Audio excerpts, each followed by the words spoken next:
Good evening and welcome to the Marshall Hangout with myself, Kerry-anne, and of course we're hanging out at Marshall Music in Woodmead. Today I'm chatting to a beautiful musician and an even more beautiful human being, Nathan Waywell from Amersham. Hey Nathan. Hey. How you doing? Fine, and you? I'm so good. Thanks for inviting me. Thank you so much for hanging out. It's always good seeing you. It's always good to have a catch-up, so thank you so much for coming through. Pleasure. Thanks for having me. It's Awesome. been a long time. It has been way too long. Face to face. I know. Touch. Touch. It's great seeing you. For those youngsters out there that may not have been lucky enough to check you out with Amersham, Nathan has been in a band called Amersham for a very long time. When did you start Amersham? Well, the lead singer and myself went to school, so we wrote a first song in like 1988. So we've been planning to, be rock stars since then, wanting to be on the stage and be on a world tour and whatever. Living the dream. Absolutely. Yep. So it's a long time now. Okay. And the fact that we can still write together and tolerate each other is a fantastic thing for us. It really is. I think when you start off in a band, it's all sex, drugs, and rock and roll.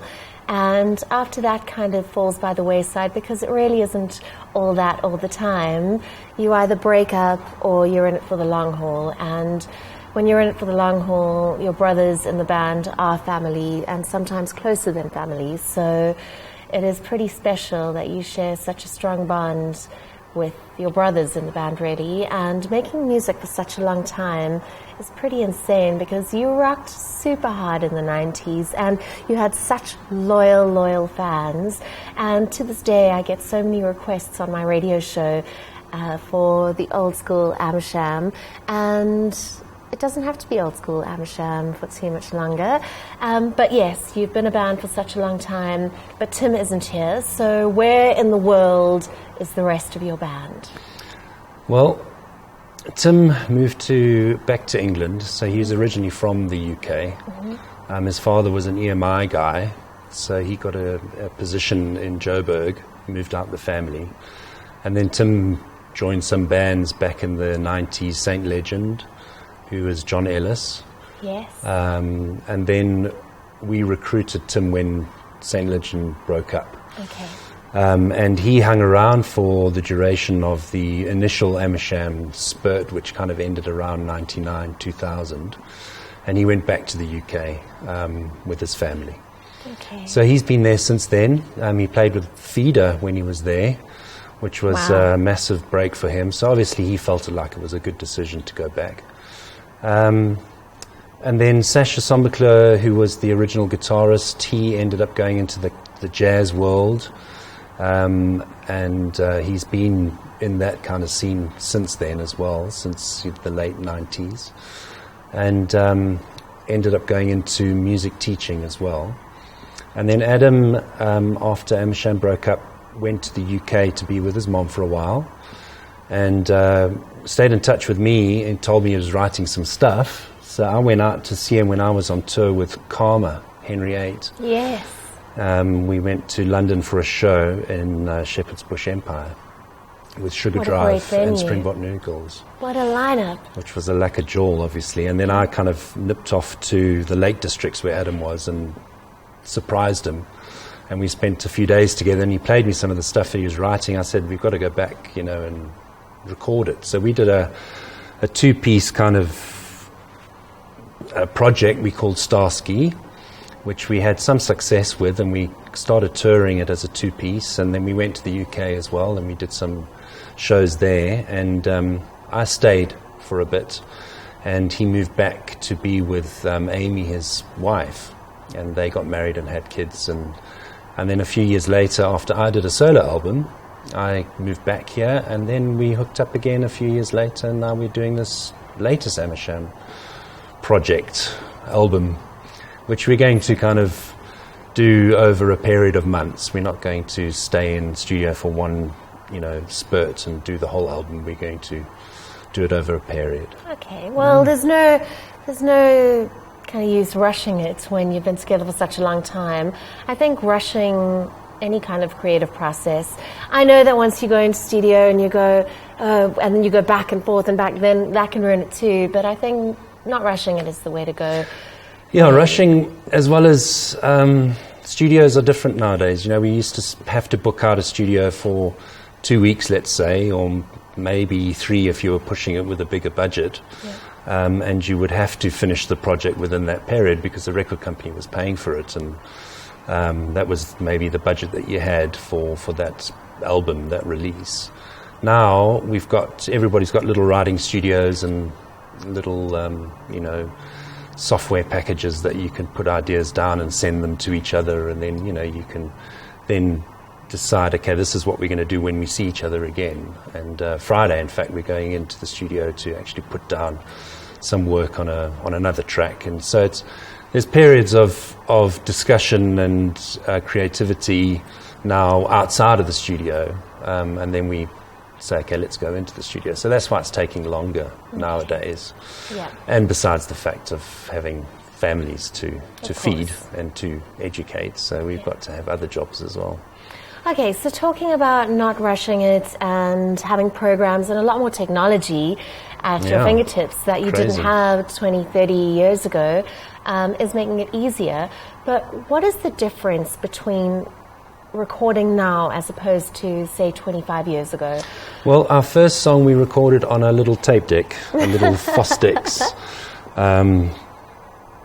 4-track. You could split a cassette tape, and you could split it to left and right, but you could put it through to 2 channels, and then you could dump down 2 channels to 1, and then you would have another channel, and you could keep dumping, and you would eventually maybe have 6 or 7 instruments that you could put down. And then we went into proper studios with thick tape and 18 tracks or 24 tracks or 36 tracks if we went into Audio Lab in Randburg where we recorded Pickled. But it was, each fader had an instrument, and you would, sit there moving the faders around.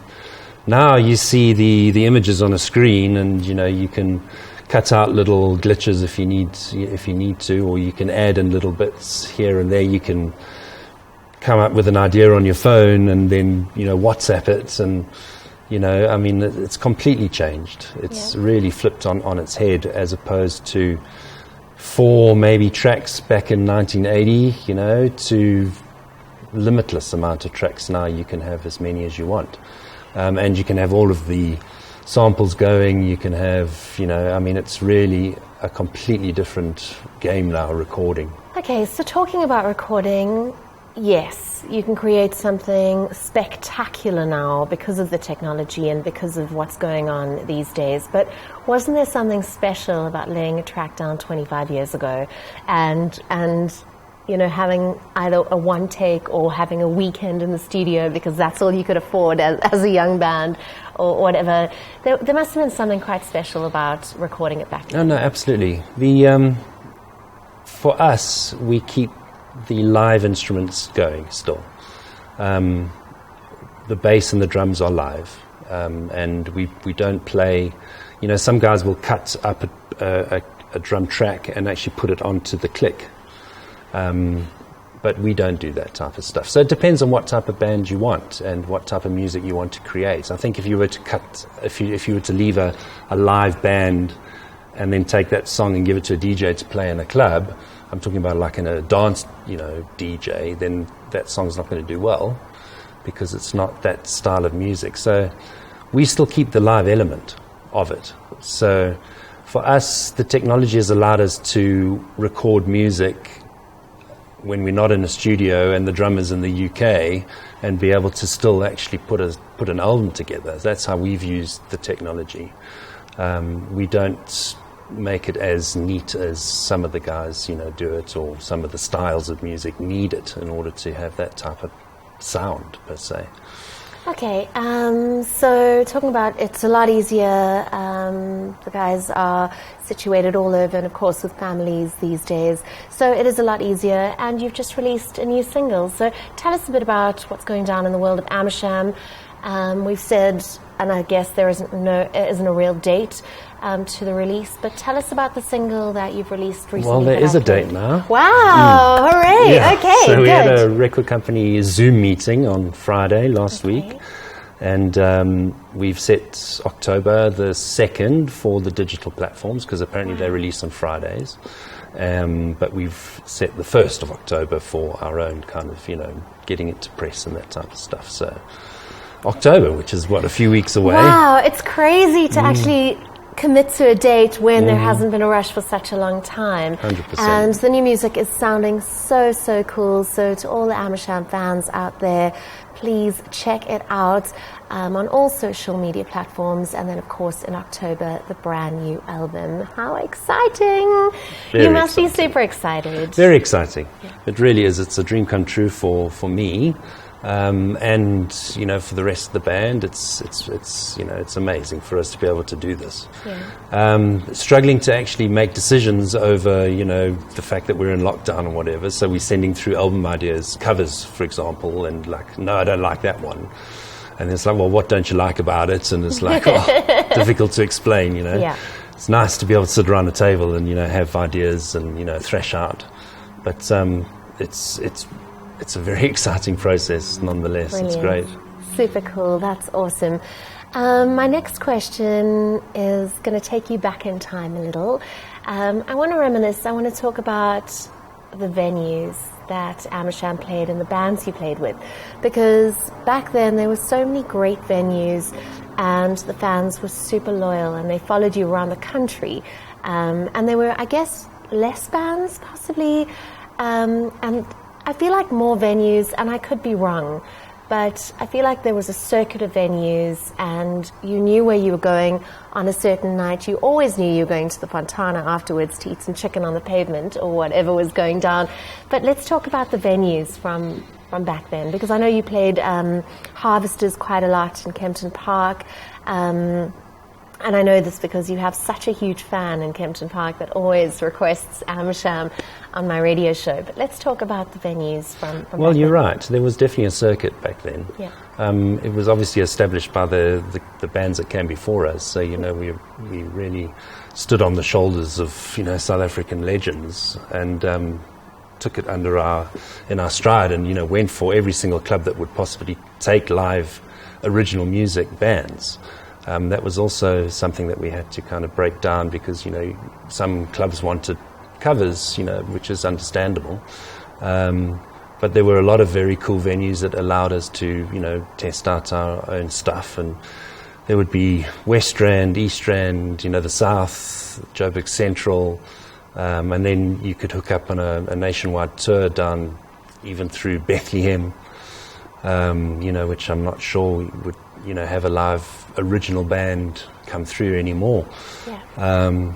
But we would go, down to Durban, then all the way down the coast and, hit Cape Town and then come back up and, carry on the circuit every 3 or 4 months. So it was a spectacular time.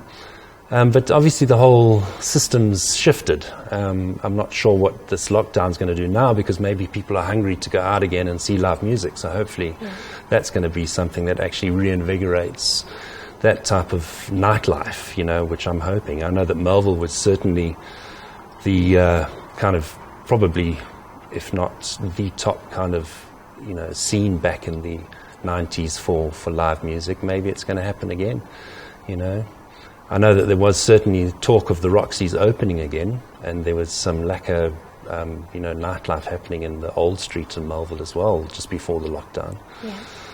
So let's hope that people want to go out again and, see live music. I think they are going to be super hungry for it, and I really hope that there's space and funding to maybe open up more live venues. I know that talking about Melville, Hell's Kitchen do a lot of live music, and so does Smoking Kills. So those two venues are doing great things for live music. Romeo's is a new bar that's opened. They do more of a jazz thing, more DJs, but it doesn't matter whether it's a DJ or a band or a solo artist, as long as it's music of some kind or another and people are making people happy with music. I think that's the key, really. Absolutely. So let's just hope we can open some more live venues. We've spoken about it so many times. I don't even remember the gig we were at the last time when we were like, let's open a live venue. Yeah, exactly. Because I think people are hungry to see artists performing, and there just aren't enough live venues. But in saying that, there aren't enough people supporting the live venues or the bands, and I think that's a really big problem. I think you need to pay. You need to not want to get on the guest list, I think, is the first thing. And you need to get off the sofa and stop watching Netflix, as much as there's some great stuff on Netflix. But you need to go out and support the artists and the arts. So important. Well, isn't it funny how many people are quite happy to listen to iTunes or, Spotify, whatever the case is, and virtually pay, nothing. Yeah. But, to go out and actually see the band, it seems to be a mission to actually do that. So what I'm saying is music is still a big part of people's lives. There's no doubt about it, But going out, is the thing. We just need to get people up and out there and, Absolutely. I don't think there's anything better than going to a bar or a live venue and watching a great lineup of artists or one great band. I just feel so fulfilled and satisfied and happy inside my heart when I've gone home, knowing that I've seen one of my favorite bands or a new band, or I've discovered someone new. It's so much more exciting than listening to music on your phone or watching TV, because you can do that at any time. But going out and watching live music... Yeah, to see humans, it's great. To actually seeing them playing their instruments is an amazing, magical thing. It is a magical thing, and I think while we've been in lockdown, artists have had to stream, which has also been quite a strange thing to do, because watching a band isn't just watching a band. It's feeling the atmosphere, feeling the music in the room, feeling everybody else watching the band, ordering a drink, just really getting involved. There's so many different aspects to just watching a band live as opposed to watching them online. I know that we've had to do that and things have gone that way, but there really isn't anything like standing in a crowded room with it's just sweaty and hot and the music is just all around you, and it's amazing. And the band's on fire, and because they're feeling the crowd, of course, getting excited about it. And I can't imagine what the artists have been feeling performing to a phone and not getting any kind of crowd response. Very difficult. Or applause. I mean, if you've been watching the football, they've been having like fake, crowd noises to get the guys playing their game properly. And the poor musician sitting there just silent, except for himself, or herself, which is, very strange to get that emotion and feeling, Of course. But, a lot of bands have done it, and that's amazing. It is. But, hungry to get back on stage, I'm sure. Yeah. Same. I can't wait. I can't wait to get back out and just to support the artists and check out some great gigs.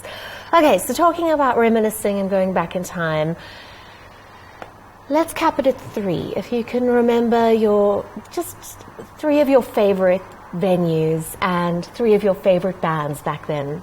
If you could jump into a time machine, go back there, which 3 bands would you love to jam with, and at which 3 venues? It's a dream tour, 3 dates, 3 bands, and Amersham on the lineup. I remember the first time the Springbok Noodles came up to Joburg. Yeah. We had heard, a couple of songs on the radio, Barney Simon's, late night show that he used to have. Yeah. And this band arrived, and they were just mad.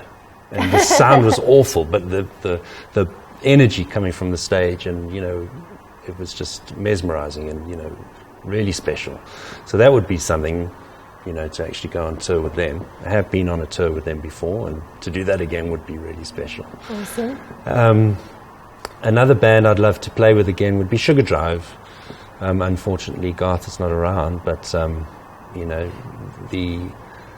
in the 97 period, they were kind of shifting their style towards the more Sandman Sky kind of thing, and we were, mates at the time, and we would watch, the shift and this change in their sound, and actually to see that on stage and how they pulled it off was phenomenal. So a dream gig would be able to go on the road with Sugar Drive again as the original lineup. Yeah. But very powerful, amazing times, those, Yeah.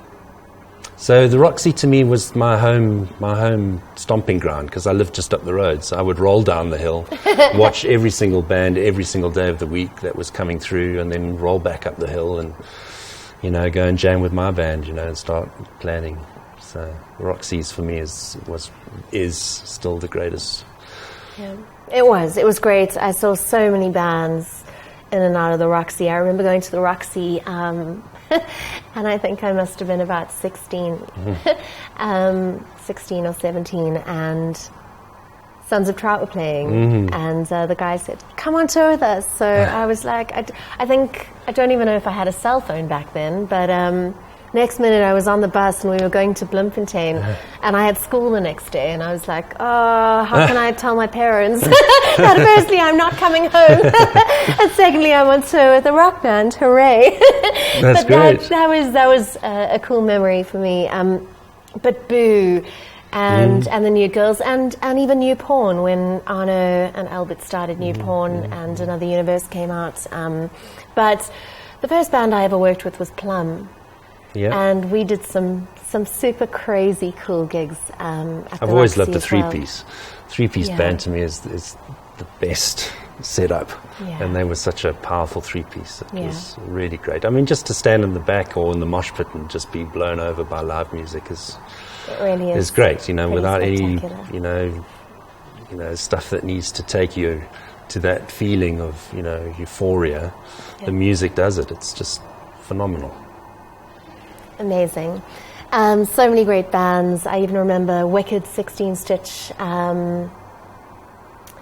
Marlowe, and Melody Kay. They were all just doing such great things at one point too.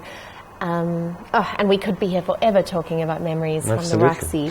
I saw Waddy Jones and his band also morphed, because he went from the original Evergreen to another character, and then to the Ninja, and actually also saw that Max Normal, was it? Max Normal, correct.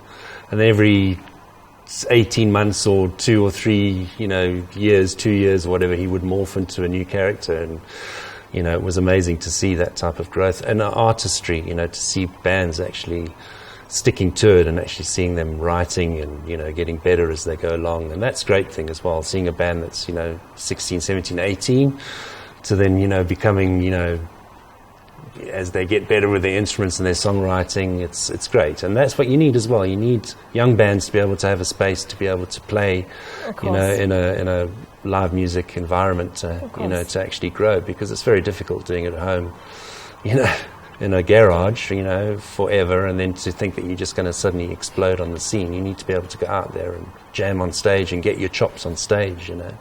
Well, talking about young bands, what kind of advice could you share from your years being in the music industry and still being a band today after such a long period of time? Well, you really need to fall.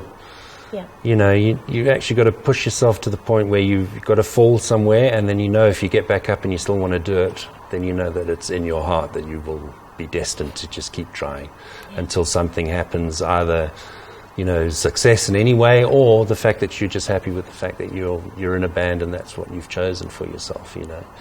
But I would say you've got to have some kind of hard knock, you know, to realize either you're going to give up or you're going to keep going. So, you know, the hard knocks are actually important. Yeah. Okay, good.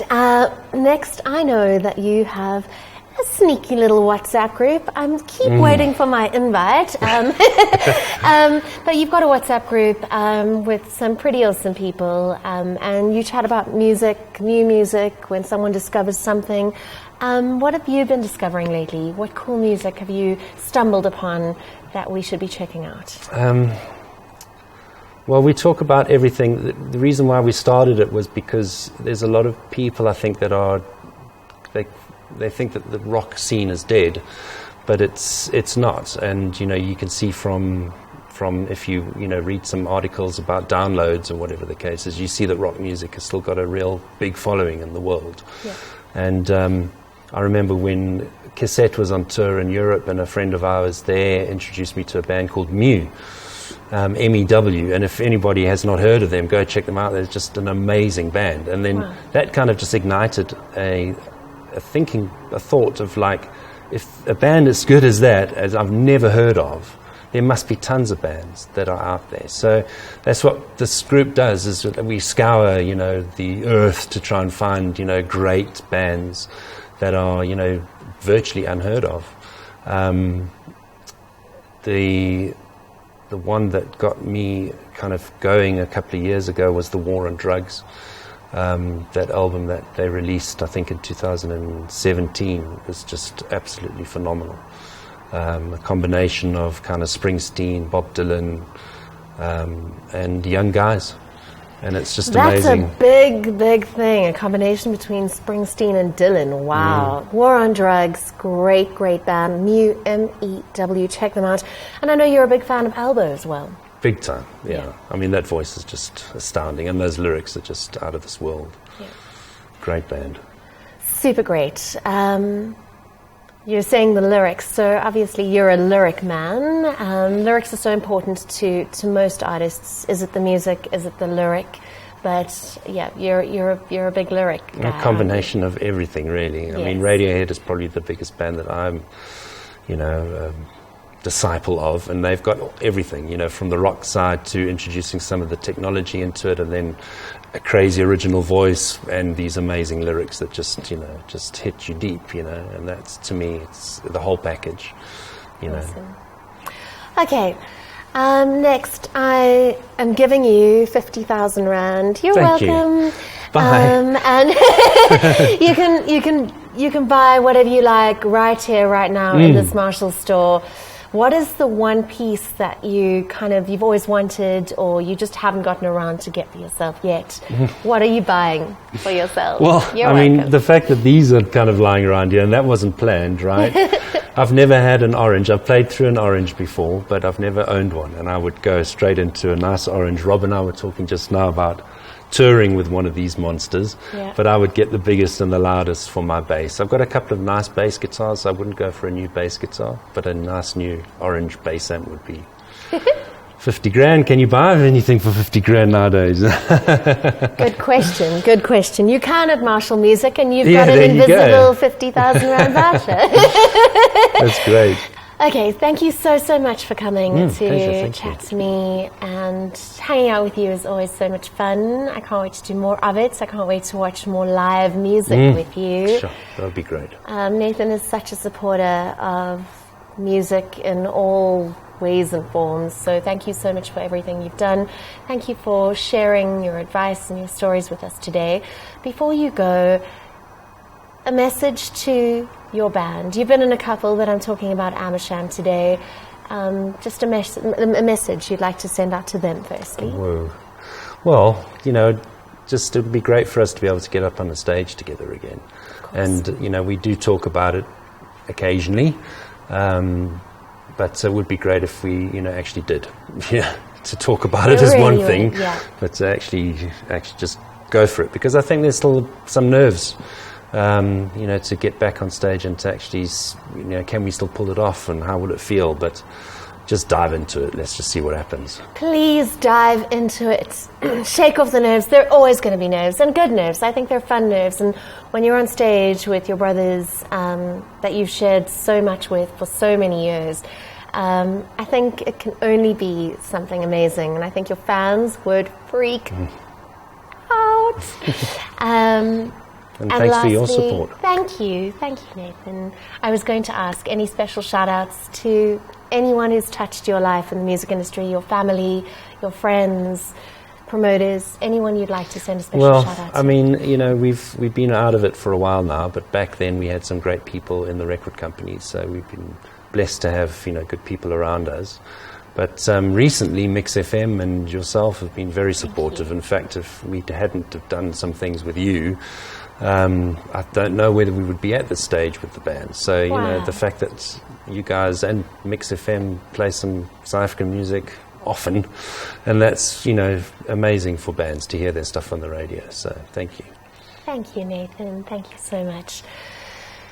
The incredible artist and incredible human being, Nathan Waywell, from so many bands, Cassette, Amersham, and so many more, hanging out today on the Marshall Hangout. I can't wait to see you on a stage, so fingers crossed, guys. Get your shit together. I'm Kerry-anne, and we'll see you again soon. Nathan, thank you so much. Thank you.